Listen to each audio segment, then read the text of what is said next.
Why is Hutao so popular? To start, I want to say you don't have to like her to agree with this video. I'm pretty neutral on her myself.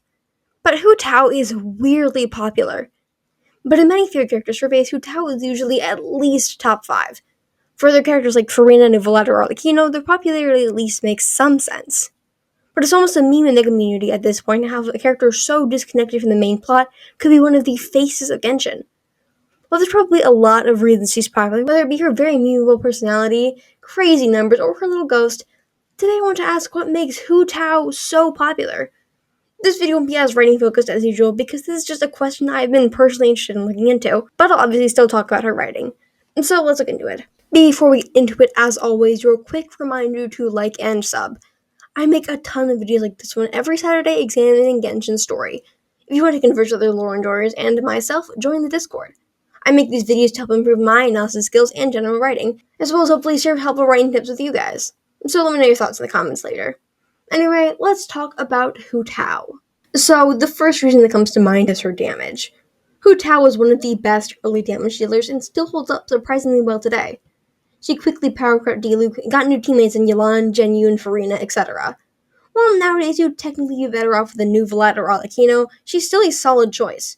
But at her release, Hutao quickly took over the meta, topping tier lists alongside Ganyu. As such, a lot of people began to pull her to clear content, not that you needed her, but she was certainly fun to have.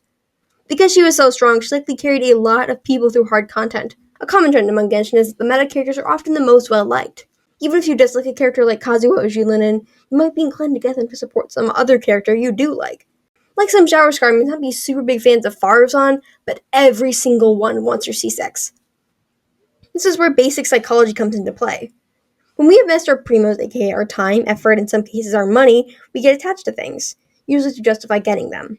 Either that or due to the effort we put in, we associate the joy of said effort paying off with that thing. Or sometimes we, quote, get to know the character. As a previous Jamin and Farazan hater, I can attest to this. But as I began to play with Farazan more, she began to accrue friendship XP, as well as the emotional connection that came with investing in her. So as into her voice lines, I went from hating her to liking her quite a bit. Not even close to rivaling certain other characters, but you get the point. But say it's not the damage. What else could it be? Perhaps her personality and writing. Hutao is, like I said, incredibly memeable. She's a memorable personality, incredibly distinct from the rest of the cast. She treats death very differently than most. While fearing death is the natural response, Hutao sees it as just a natural part of life, like the sunrise and sunset, and that's how she speaks of it to all her clients. She wishes for all people, no matter how they were in life, to depart with the necessary respect.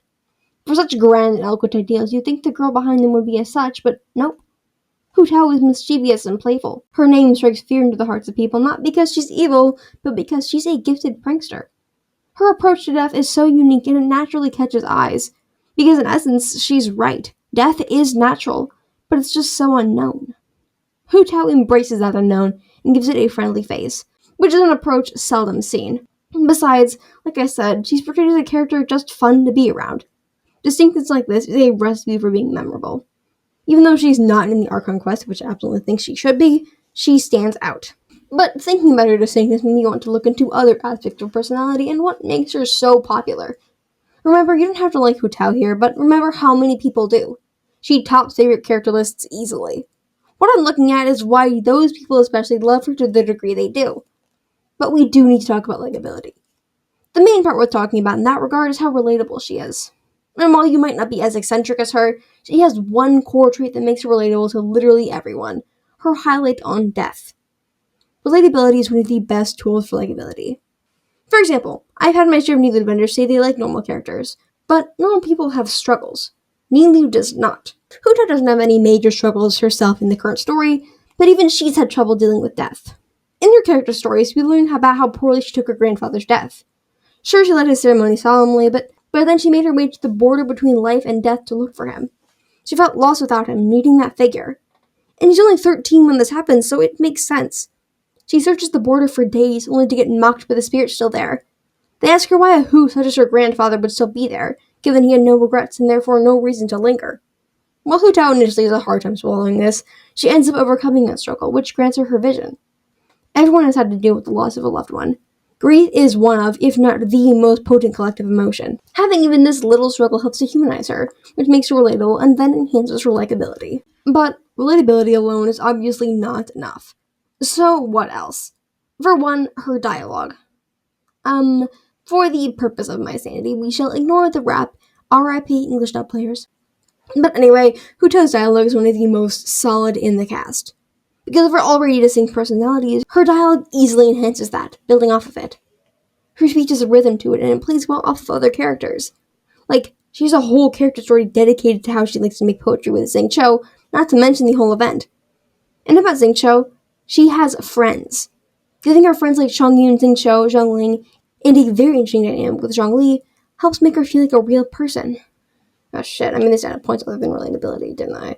Okay, well this adds to it. Now I'll actually talk about other traits. Well, a big part of Hutao is her unpredictability. Predictable actions are boring. It's the same reason why no one writes, she got out the bowl, poured in the cereal, then the milk, then began to eat. You get the same idea from just, she made cereal. This action is predictable, so we can get all from less. There's no need to highlight it. But when a character diverges from the ordinary, that should be highlighted. When Hutao mourns her grandfather, she doesn't do it like one would expect. Instead of crying and resting in grief, she tries to find him. And when she eventually learns he's already passed, she is happy for him.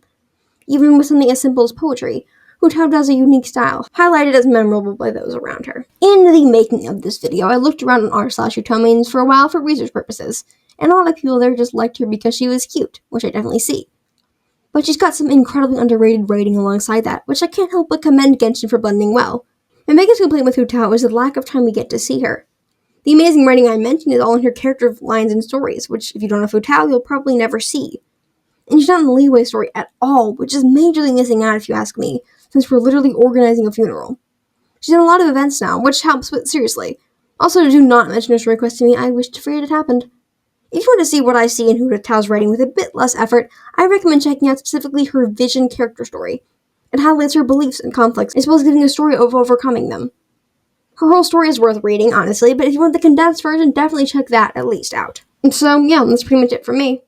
I know it's a bit shorter than usual, but I've had a super busy week with lots of testing and studying and pain, so forgive me on this one. If you made it to the end, make sure to like and subscribe. If you have anything about Hutao you thought I missed, feel free to report it out in the comments below. I am firmly in the camp that wants to add Hutao to the main quest, so if you have any ideas on how to do that, I'd love to hear how you'd write her in. But if you want to discuss in more detail, join the Discord for both shenanigans and series analysis. But yeah, that's it here. Have a good morning, afternoon, evening, or night, wherever you are, and hope to see you in the next one.